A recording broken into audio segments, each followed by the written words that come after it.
ஒரு நடிகனுக்கு முக்கியமான அங்கீகாரம் அப்படின்னா அது தன்னோட ரசிகர்கள் மட்டும்தான். புத்தக கண்காட்சி விழாவில் கலந்துகிட்ட நம்ம நடிகர் சிவகுமாருக்கு அவரோட அன்பான ரசிகர் ஒருத்தவர் ரொம்பவே வயசானவருங்க.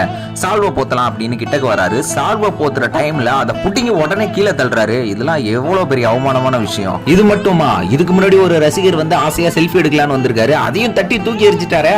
என்னதான் இந்த விஷயம் ரொம்பவே ஸ்ப்ரெட் ஆனாலும் அதை அவர் கண்டுக்கவே மாட்டாரு. ஆனா இதே ஒரு தலையோ தளபதியோ இந்த மாதிரி ஒரு காரியங்களை பண்ணியிருந்தா அதை வேற லெவல்ல வைரல் ஆக்கி இருப்பாங்க.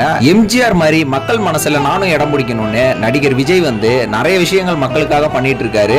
அவங்க கொடுக்குற அந்த மாலையும் சரி எல்லாத்தையும் ஏத்துக்கிறாரு. ஆனா அவரையும் ஒரு பக்கம் மக்கள் குறை சொல்லிட்டு தான் இருக்காங்க. இவரை மட்டும் இல்ல, ஒரு காலத்துல கேப்டன் விஜயகாந்திய குறை சொன்ன கும்பல் தானே நம்ம கும்பல். ஒரு நடிகனை நடிகனா பாருங்க, ரசிக்க வைக்கிறானா ரசிங்க, அதோட மட்டும் நிப்பாட்டிக்கீங்க.